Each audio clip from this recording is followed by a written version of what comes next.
Hilton brings you new ways to stay, with experiences that let you capture the glory days. Introducing the Graduate Hotels. Each inspired by local college towns, these stays are always original and never boring. Get in touch with traditions all across the country and enjoy a stay that's a class above the rest. Book at Graduate Hotels with Hilton Honors Points at Hilton.com. It's a win-win. Hilton, for the stay.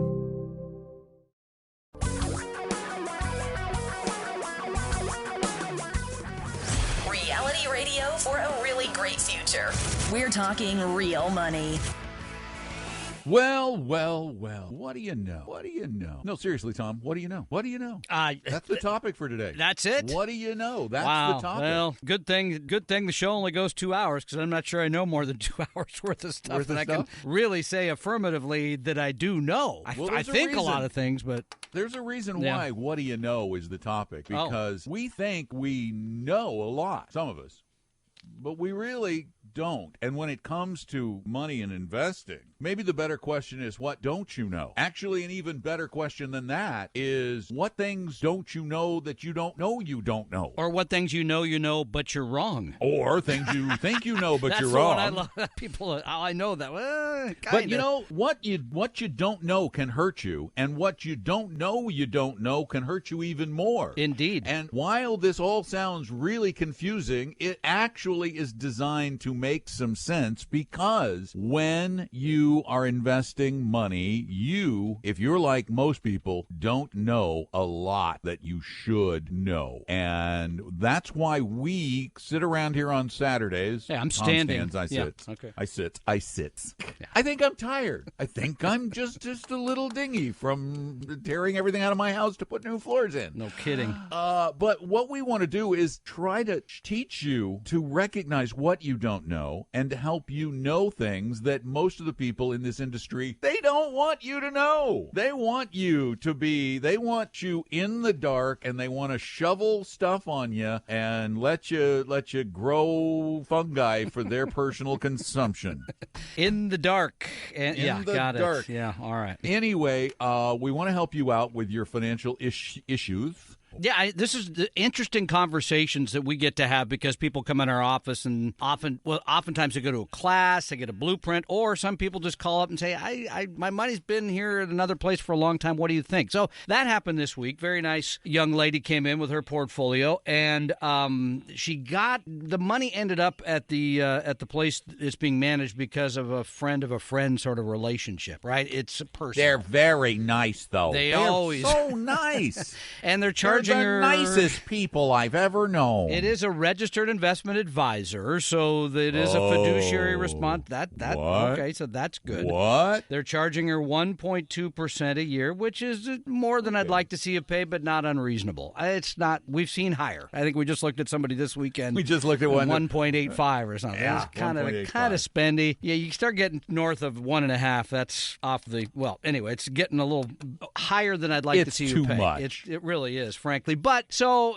and the portfolio was, as portfolios used to look like years ago, a series of individual stocks, because they have a stock picker that's buying Microsoft and selling Apple and looking at firms, or I guess in today's world, you'd just be buying Facebook and Amazon, right? Because they both made about 30% in the first half of the year. So anyway, the portfolio is a number of stocks, and she looked at it and she said, well, after what you've explained to me, that feels like kind of like gambling. Well, Whoa.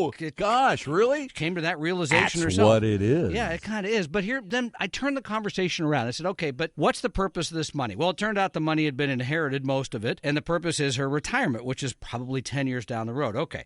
Then this is where a little bit has to be on you, the public, investing public, or you that calls us for the help. What rate of return are you trying to achieve with the money? That feels very, I can't put my finger on that. Wait, I don't know. Wait, ask me that question. What rate of return? 100. I want 100. Okay, I want 100. I want 100%, sir. Okay. And how much volatility up and down are you willing, especially down? I can answer that one, too. My hand's up. Yeah.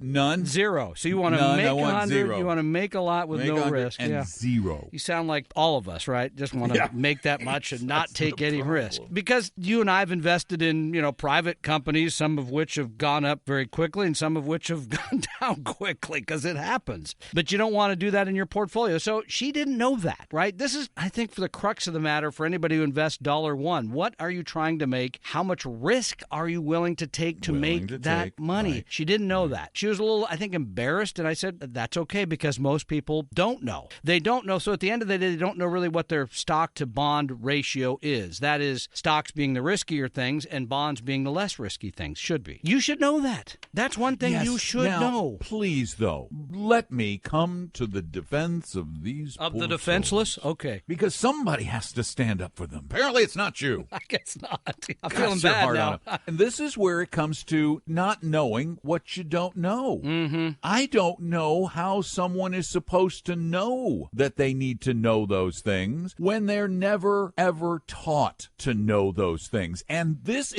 falls heavily on the shoulders of Wall Street and the insurance industry and stockbrokers across the country, because for the most part, for the most part, most of these really nice stockbrokers have no desire to help you learn anything about yourself, to learn anything about your risk needs or your risk tolerance, to learn anything about the degree of risk that you're actually taking, how much you're paying in commissions and fees. That is the antithesis of what they're trained to do, which is to take your money, get it invested as quickly as possible, put it in theirs and the firm's pocket, and send you on your way so they can go prospect the next person. So to say that it is individual fault for not knowing something that they have no way to know they should know. That's fair. That is, and traditionally, as you say, the industry has been very good at telling you a great story and taking your money in and then investing it in some way and not really explaining when was the how last that's time done. you heard of, I have been in this business. I started as a stockbroker in 1983, and never once, not once, were we told to test a client's risk tolerance. Not one time. True There were no tests for tolerance for risk. There weren't even questions we asked about tolerance for risk. We didn't talk about risk. Risk was one of those subjects that you avoided at all costs because it brought something negative into the sales process. So Wall Street is the biggest problem in this formula. Okay, but you're listening today. Maybe you're driving somewhere. You're getting ready to do something. If this was me, I would be looking at my portfolio, and I think the half-a-year break is a good time to do it. I think you know this, Don. I have a spreadsheet that I do every 6 months that looks at the 401k, Roth IRAs, other investments, and kind of gives me a feel for, well, here's how things have done. And I thought that was only Bill who did that. Here's how things have done. We're going to pick on Bill. No offense, Bill. Here's how things have kind of done. I kind of then look at, well, here's how the market, just so I have a comparison to say, okay, I'm kind of doing what I should be doing, et cetera, But again, Tom, how long have you been in the financial services industry? I get it. All right, I understand that that's not fair for everybody. But I don't know where people are supposed to get this education.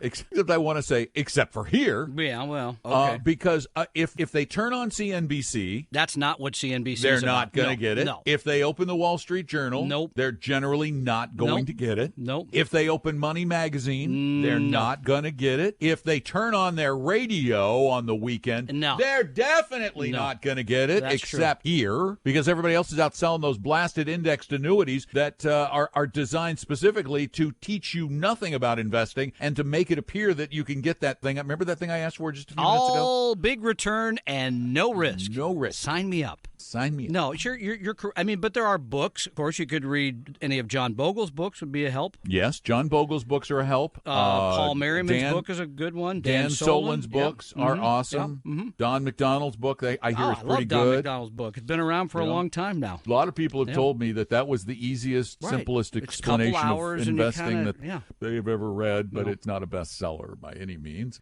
Okay, it's time to take a call. Gene, welcome to Talking Real Money. Hi, Gene. Hi, guys. Thanks for having me today.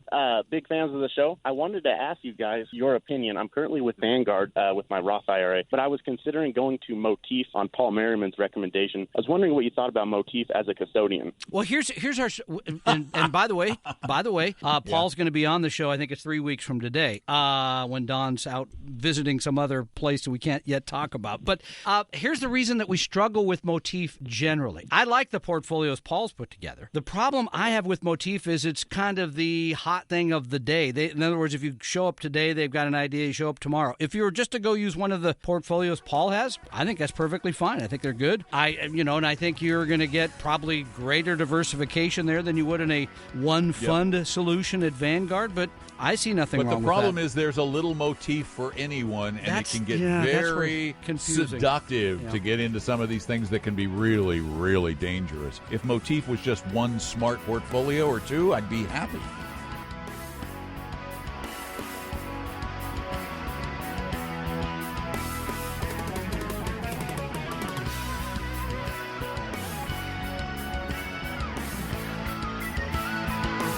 Tom and Don are talking real money.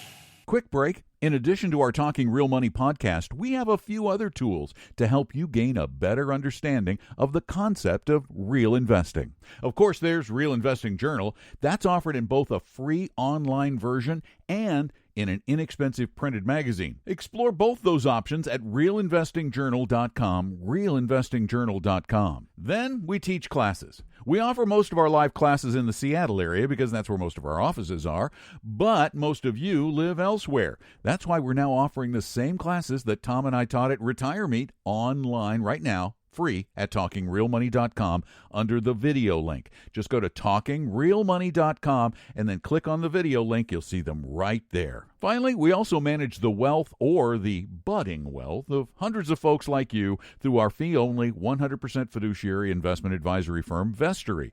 You'll find our approach is consistent with the message we've been sharing for decades. We always put our clients' needs first. Our fees are among the lowest of any non-robo advisor, and constant education is one of our core values. Visit Vestory.com for more information on our firm and to take our free no-obligation risk quiz to better understand the level of investment volatility you can tolerate.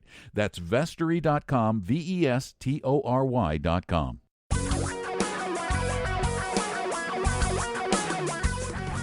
Reality radio for a really great future. We're talking real money.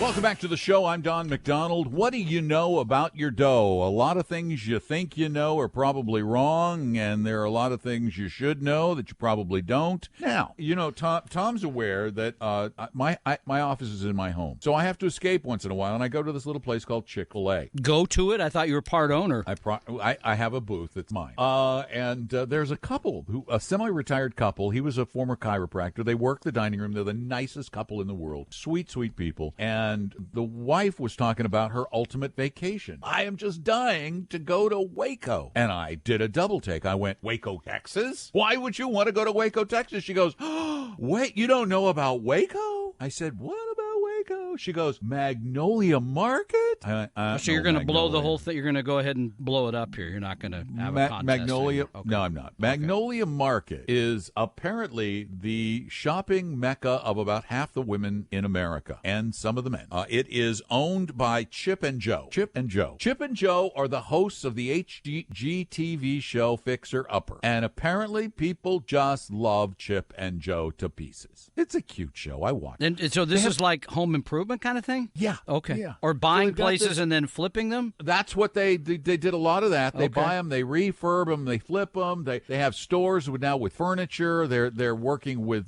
Pier 1. They've turned this into this empire. Apparently, is the store big or small? It's huge. Oh, okay. And they're selling like home supplies?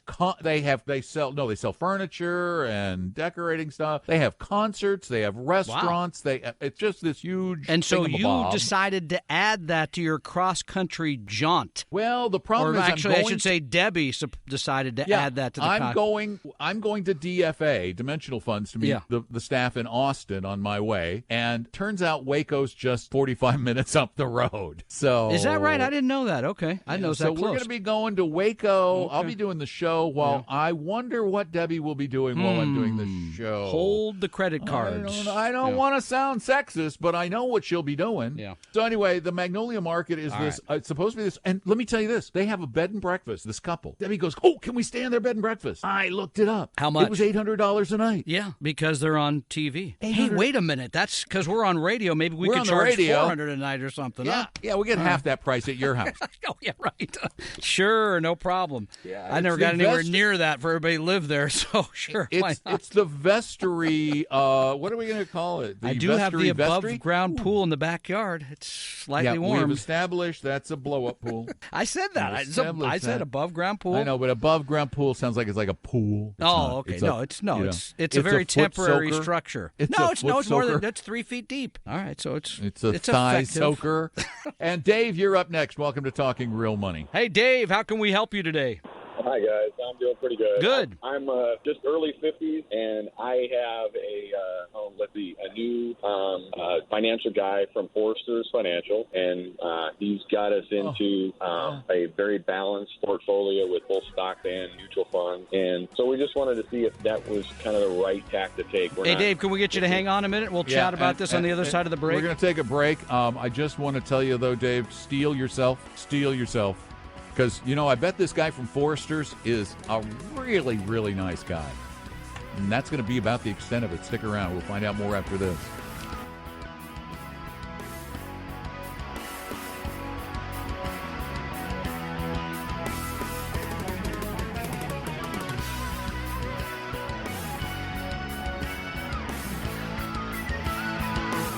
Tom and Don are talking real money. We hope you're enjoying one of the more unique podcasts out there, but we want to remind you that there are other tools we offer to help you get educated about what we call real investing.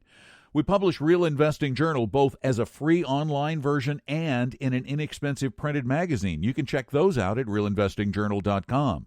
Then we offer classes, most of which are in the Seattle area, but now we've got a couple of the classes that we taught at Retire Meet online for free at talkingrealmoney.com under the video link. Just go to talkingrealmoney.com, click on the video link. And finally, we rarely mention it, but we also manage wealth for hundreds of folks and well over $250,000 through our fee-only 100% fiduciary investment advisory firm, Vestory. We manage money just as we talk about it. We always put our clients first. Our fees are low, and we educate you on a regular basis. Go to Vestory.com to learn more, and you can take our free no-obligation risk quiz to understand the level of investment volatility you can tolerate. That's Vestory.com, Vestory.com.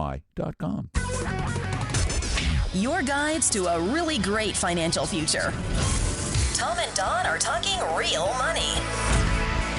Now, back to the question at hand from Dave. Yeah, Dave, you're investing with the Forresters, and the Forresters is an old organization. Yep, it's a mutual organization. It feels clubby. You're a member of the Forresters, and of course they all take care of each other when in fact they really don't. They take really good care of the Forresters agents, who are of course once again really nice people. But did they mention the expenses and the commissions to you when you got involved? Yeah, we talked about all that.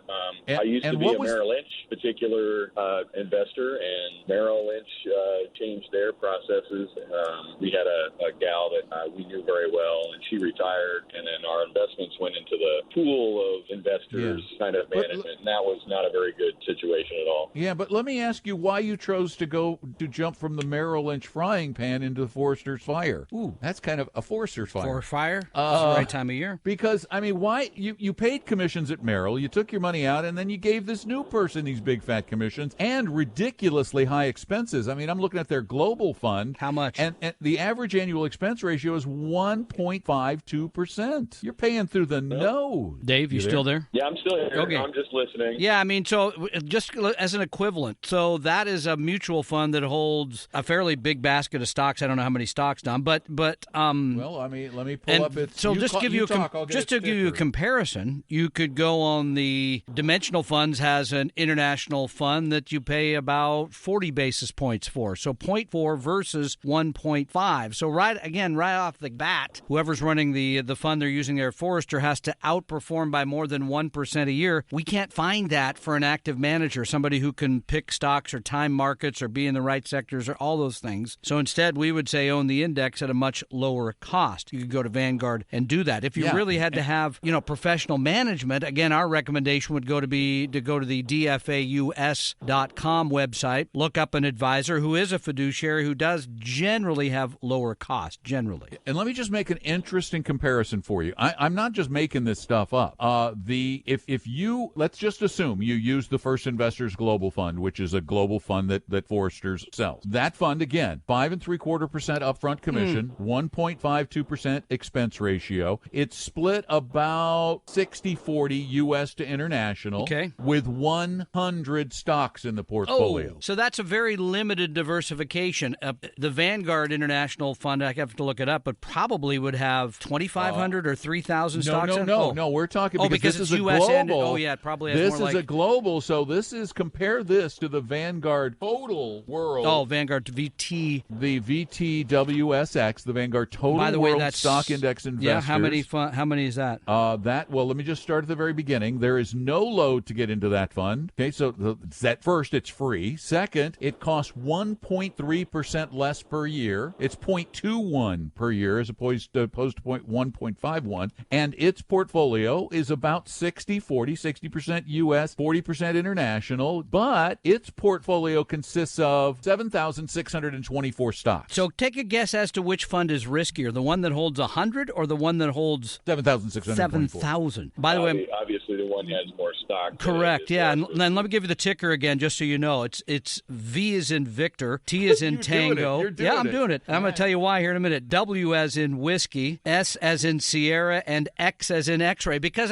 one of our clients was in the office this week. He said, "Well, you guys run through those tickers. How about using the phonetic alphabet?" So there, I just did it. Okay, so I hope my client is happier now. So no, this would not be the approach we'd undertake because this is not fiduciary advice. It's very high expense and it's fairly limited diversification at the quickest way. Makes sense? That makes sense. The difference that I know, and we did this, like I said, with Merrill, is we knew somebody very well in the company, and in this case, we've had a rapport with this particular agent at Forrester. So that's what you see. Most of this industry is built on that rapport. Exactly that. Nine times out of 10, we find that there is a relationship between the client and the salesperson. That is how they build their books. But Dave, for you and for everyone else, that is not the way to build wealth. This is a business decision.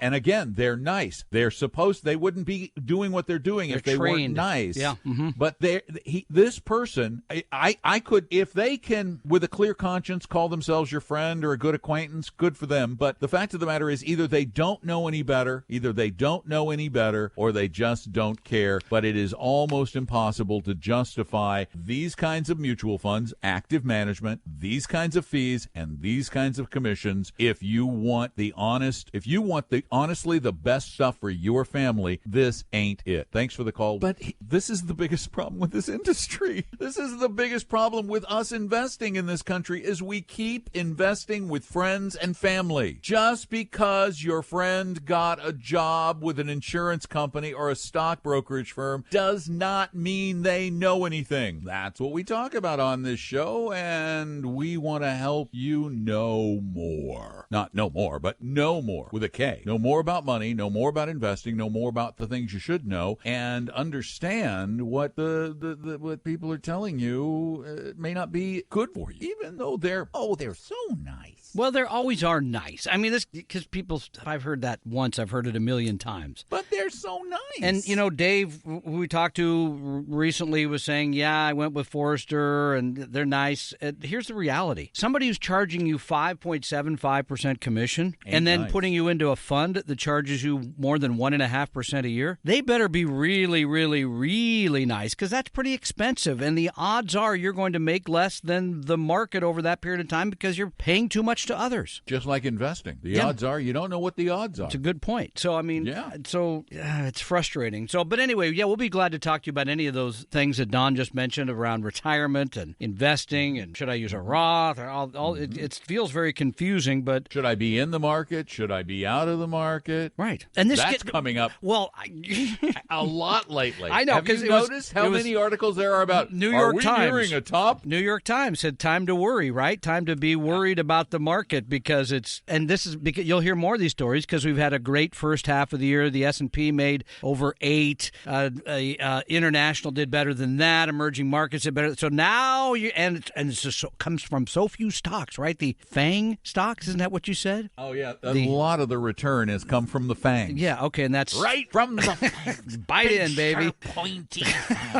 So that's Facebook, right? Amazon. Facebook, Amazon. I don't think I know all of them. There's another A. Apple. It's a double A FANG. Yeah, Apple. okay. Then an N. N as in Come on. November. N as in what? Yeah. N as in Netflix. Netflix. Pardon me. And then what's the G? Even though it should be an A Google, now. Google. Yeah, Alphabet. It's Alphabet, really. But and those stocks they made a have lot really of money. led Well, the rally recently in the market. So the thinking is, well, they're going to stumble here one of these days. The problem is, when is that day? Which day will that happen? Which day is that? Yeah, if you own all of those, you've made a lot of money and you're at a lot of risk when they do stumble. But if you own a diversified portfolio, you just own a little of those. By the way, the NASDAQ last year made how much? It lost money last year. So so in a way, when you look at all these things, it was kind of like it was time for that to happen in some ways. Here's my philosophy about these stupid stories about, is the market too high now? They're all driven by the same set of media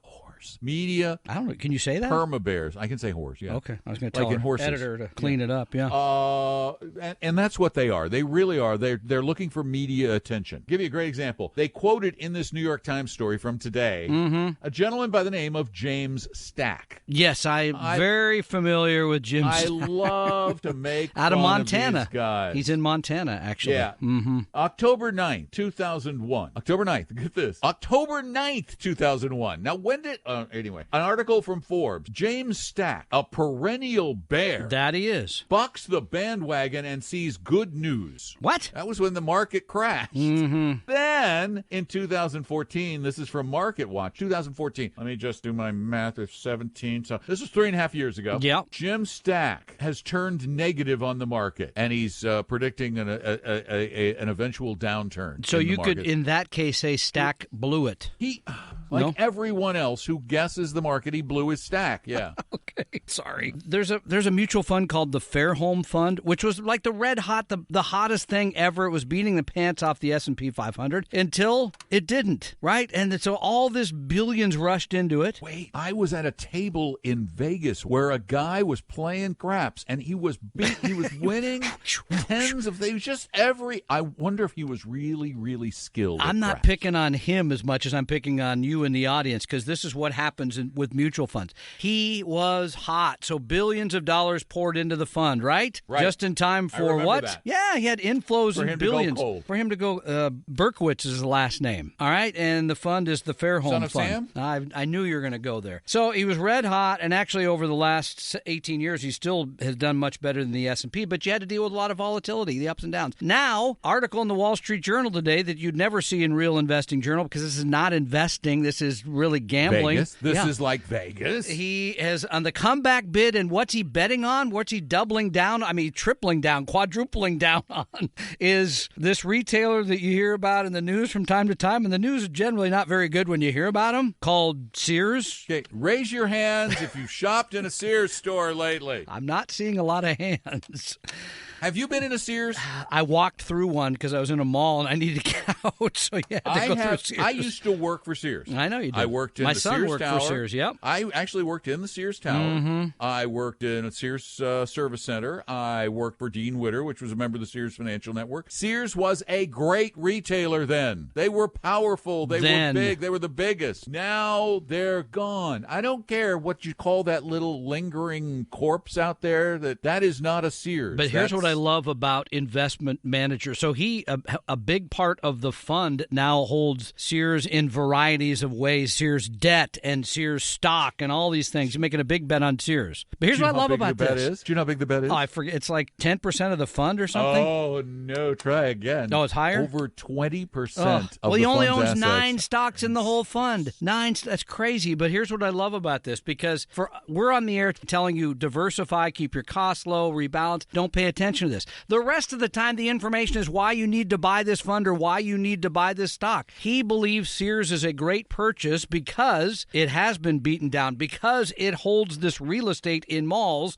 that will eventually be worth a lot of money because there will be some use for that real estate at the end of the day. Right now, this is a question for all of the audience again.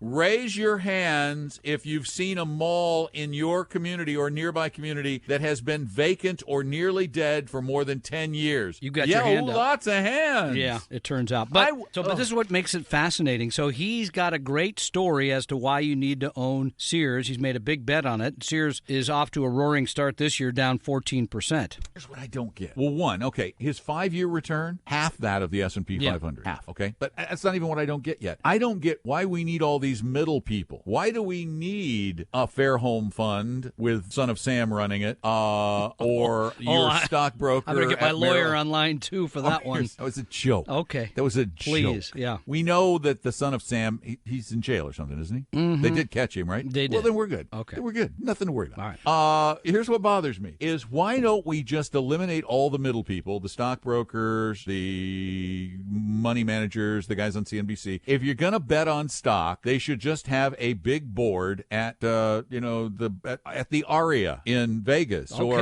at Muckleshoot there in Seattle. They should just have a big board. You walk in and you go, I'm betting that Sears is going to come back. And you just bet, and you come back a few days later and you see if you won. That's all the time you get, a few days? Or you could buy different ones. The point is it is you gambling. You can place a year bet. Yeah. You can place a 2-year bet. And the longer the bet, the more you have to put up and take the middlemen out and just gamble on the prices. Sadly, though, and you know what? They used to do that. They did. Yeah, you used to be able to Back walk in the 20s. They were called bucket shops. Yeah, sure. You didn't actually buy the stocks. You couldn't afford them. You would bet on the ticker. I can't remember why they were called bucket shops, but I knew at one time. Now you're going to make me look it up. Because when you ran out of money, you kicked the bucket. It wasn't that. I knew you were going there. So was it the spittoon? But the sad that most people believe that is investing. That's what they think it is. It's a zero-sum game. I got to pick the right stocks or I don't make any money. And it is not. That is not investing. That is pure gambling. And again, there isn't any Mr. Berkowitz or others we know that can beat the market over a long period of time. Sorry. Declare your independence from stock picking, from market timing, from sector investing, from gambling. We'll show you how. You need to. That was my corny 4th of July thing. Sorry. Well, but it's a good point in there. You need to figure out how to declare your financial independence. Because you're going to need to be at some point in your life when you retire, probably, and you want to make sure that you're investing in such a way that you give yourself the edge, not the people who are selling you stuff. Yeah, and that's because this has come up already a couple of times in the program. We talked to Dave earlier. We talked about somebody who came into our office. The fact that most of you sort of have blind trust or faith in a person because you have a relationship with them. I gave them the money because I know them or they're a friend of the friend. The reality is that makes us uncomfortable because, as Don said, this really is a business relationship. They are profiting from that. Number 2, you got to have some knowledge about this or the awful things could happen to you. Your money could be stolen. You could be charged huge commissions. You could be in products that are inappropriate. All of those things, you've got to have some knowledge, and that's what we try to offer here a couple hours every week. I hate how financially, particularly investing illiterate people are. I just don't like the fact that investing illiteracy appears to be in this country the absolute norm, and it's really, really sad. And I think that this show should be mandatory listening. Mandatory? Mandatory. I think we should have this is a good job for Trump. He wants to be a dictator. He can be the dictator of radio listening. You are really... So let's see. You're hit Berkowitz for being the son of Sam. Now Trump's... oh, my goodness. You are really... I tell you what, you're working it hard. All right. Let's go back to the phones before you get in any more trouble. What do you say? Is that all right? I thought it was, part of the Constitution Constitution that I can say Oh, man, yeah, you can. You absolutely can. All right, let's... I want to get a tweet. I guess so. I want to get a tweet. You're working it really hard here. You know, low IQ Don. Yeah, low IQ Don. Who was bleeding AM profusely radio. from his face. AM radio voice. Got it. All right, He Alex. thinks he sounds like a disc jockey. Exactly. Alex joins us here on Talking Real Money. Hi, Alex. How are you? Hello, hi. Thanks for taking my call. Our pleasure. And I have a question about market timing, and it's related to also your friend Paul Merriman. Yes. That I heard him. He usually talks about buy and hold, so very similar to type of strategy that you always talk about. But I heard him talking about the market timing and the market timing fund that he has. And to be fair, he says that he recommends that to very few people. Most of people shouldn't use it. That's what he says. But he also says that it's a strategy that has a better risk-adjusted return, which sounds very strange to me. So just okay. Let's unpack that a little bit. No, Well, first of all, we're yes, going to go have ahead. different opinions on Yeah, this. we are. No, well, okay, but generally, just so I'll explain the strategy because I used to work with Paul. The market timing that his old firm does, that Paul believes in, is trend following. Most people think market timing is designed to make you more than the money and protect you. No, it's designed to protect you on the downside. So they had trend following systems that say when prices get to this point, we sell. So the idea is you sell before it settles all the way down, and then at some point you buy back in. That's the big picture strategy. Now, the reality is very few people, as Paul said, I've even seen professionals who've got the signal and said, no, I'm overriding it because this doesn't, the market's not actually going to do what it appears to do. What it does, though, the reality, because many years ago, Paul tried to sell me on this when I was on the radio many, many years ago. He actually flew to my house on his Which isn't easy because the landing, is not that big. So, but the numbers are worse than if you just created a diversified portfolio and held it. Yeah, there is some evidence because what you're doing is you're giving up upside and you're giving up downside. You're protecting a little bit from downside. You're suffering some on the downside and you're cutting off some of your upside. So you're narrowing those bands. The problem is the stock market goes up a lot more than it goes down. So why are you even bothering to protect yourself? Talking real money. Quick break. In addition to our Talking Real Money podcast, we have a few other tools to help you gain a better understanding of the concept of real investing. Of course, there's Real Investing Journal. That's offered in both a free online version and in an inexpensive printed magazine. Explore both those options at realinvestingjournal.com, realinvestingjournal.com. Then we teach classes. We offer most of our live classes in the Seattle area because that's where most of our offices are, but most of you live elsewhere. That's why we're now offering the same classes that Tom and I taught at Retire Meet online right now, free at talkingrealmoney.com under the video link. Just go to talkingrealmoney.com and then click on the video link. You'll see them right there. Finally, we also manage the wealth or the budding wealth of hundreds of folks like you through our fee-only 100% fiduciary investment advisory firm, Vestory. You'll find our approach is consistent with the message we've been sharing for decades. We always put our clients' needs first. Our fees are among the lowest of any non-robo advisor, and constant education is one of our core values. Visit Vestory.com for more information on our firm and to take our free no-obligation risk quiz to better understand the level of investment volatility you can tolerate.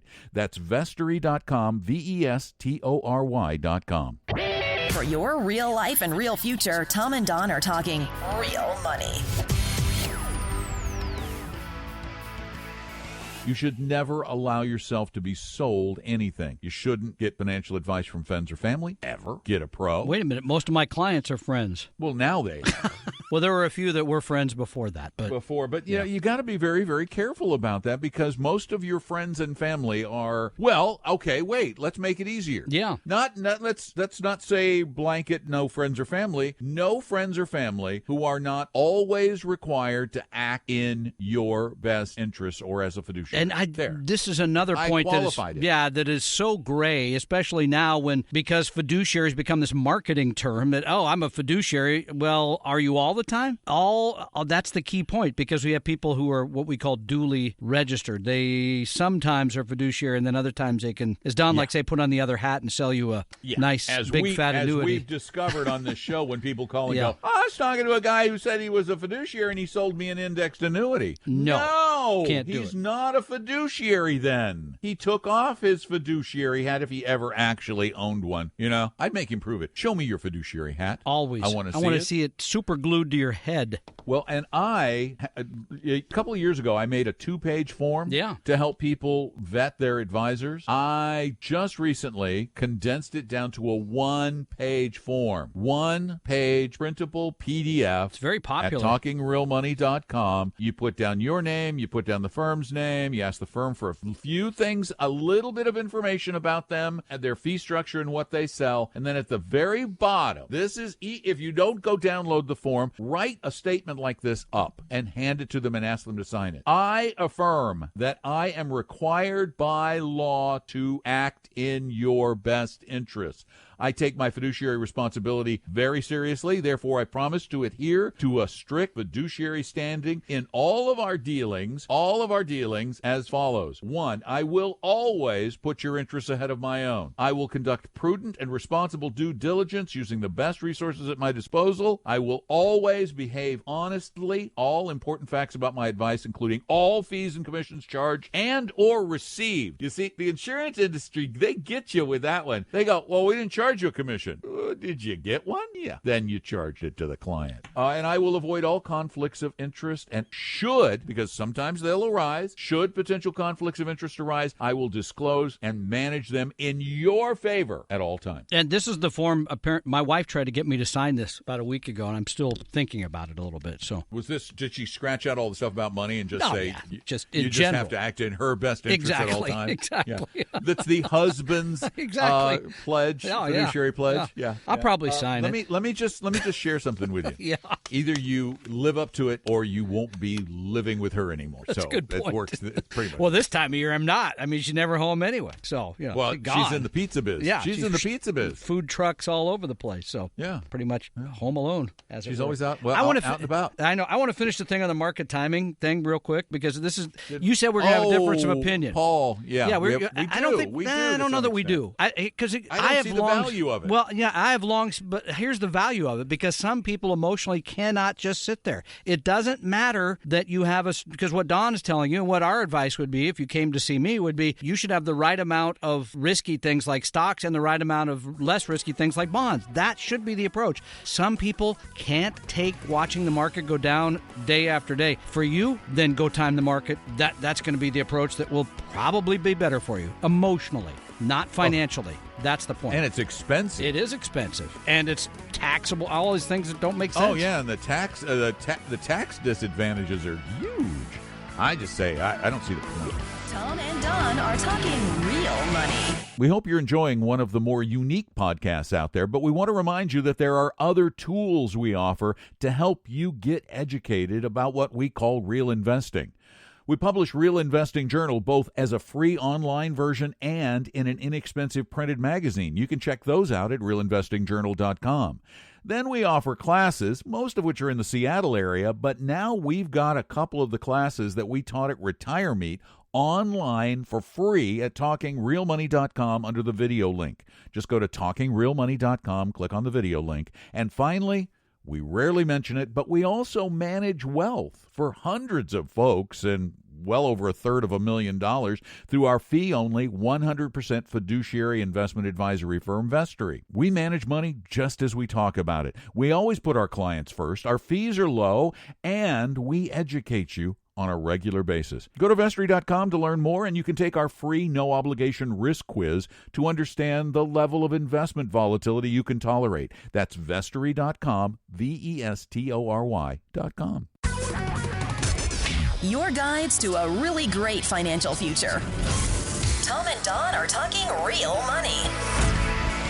And, Tom, for the next couple of weeks, I'm going to be talking real money on the road. You are going to be doing the Great American Summer Tour. I am. You already mentioned Waco. You mentioned Austin. We should talk about the fact that you're going to be in Utah. You'll actually be doing a class in Utah. Yeah, we'll have that up online in just a few days. Yeah. I'm doing a class at BYU. That's right. Brigham Young University. Be my first Utah class. And I'll be doing, next week's show I'll be doing from Waco. Yeah. And then the week after that, I will be doing my show from where it all began. Colorado Springs? Colorado Springs, Colorado. Wow. That was where Beautiful I did my spot. first radio show. Yeah. That's where I became a stockbroker, and that's also where I started with Business Radio Network. Business Radio Networks, you know when their first broadcast was? Don't tell me. I'm going to figure this out on my own. 1987. No, 88. Oh, do you know what day? Pretty close. Do you know which I day? don't know. Yeah, if I didn't know the year, how would I know what day? July 4th. Oh, okay. July 4th, 1988, Business Radio Network went on the air. I was the original financial editor. I was broadcasting the very first day on KVOR. And do you know how many stations we had? Or on BRN. You know how many stations we had carrying the network? 3. One.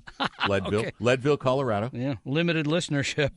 We figured it was just elk kind of getting it through their antlers because there's nothing else up there. Leadville, that's where Molly Brown's from. Yeah, that's 10,000 feet. It was looking good for about 5 or 10 years during the gold rush, but after that, things didn't, or pardon me, the lead rush, then it didn't work out well. It was gold and silver. Okay, all right. It was gold and silver, then lead, and then molybdenum. And a lot of people don't know that I actually came on the show at Business Radio Network with you when you were in Colorado Springs. You've probably forgotten. Like 1989 or something. 90, let's see. 90. I think it was 1990. No, I think it was 1992 because... was it after I was married? Yeah, I think Taylor was not born yet, and I believe... Anyway, so we were driving through, and we went by to see you, and I'll never forget it. We went over to your place. We had a very nice dinner. I had a couple of glasses of wine, and all of a sudden you said, "Do you want to come down to the show?" I was like, "Yeah, I'll come down to the show. Sure, whatever." Because I was doing nights. Yeah, and then you said, "Oh, by the way, while you're here, do you mind being on the air?" I said, "I don't want to be on the air." No. I had a couple glasses of wine, feeling good. Well, people can ask you these. It kind of scared me, but it worked out okay, I guess. So. Yeah, at that point, I was on 90 stations. And that was like in the country. Evening, I want to say. It was in the evening. Yeah. Was that, and then that was the Ways and Means Committee, or was that the Don McDonald show? No, that was the Don McDonald show. The Ways and Means Committee only lasted for about a year. That's the right. reason we changed the name was because stations would call in and go, yeah, I want that Don McDonald show. And they go, "You mean the Ways and Means Committee?" No,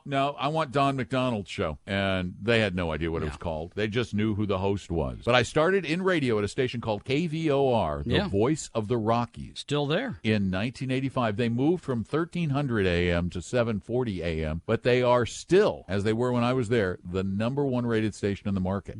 They number one. They beat the FMs. Wow. They beat the FM. They are the number one rated station in the market. So you're going back to the future here. I am. And so, I mean, this really is the great American road trip. You're driving literally across the country. I'm driving from Orlando, I don't Florida. even like driving from Woodinville to Bellevue, so I'm looking forward to it. Driving from Orlando, Florida. We're visiting some friends of my wife in Houston. Then we're going to visit Dimensional Funds in Austin. Yeah. Then we're going to visit the Magnolia Market in Waco. Then we're visiting friends of my wife in Dallas. Then we're shooting over to Albuquerque, New Mexico, where we're visiting family there. Then I'm going to go up and see the memorial to my brother, who died in a car wreck in southern Colorado. Yeah. Then we're going over to Colorado Springs to visit family. Go to the Golden Bee at the Broadmoor. Oh man, that's I've been there with you. Yeah. Yard of beer. Then up to Denver to visit family. Then and friends, because I used to work on KOA. Then over to Boulder to visit family and friends and my son who lives out there now. And then Debbie and I are going to drive through the mountains of Colorado up to Steamboat Springs, where I went to high school, and camp. Okay, so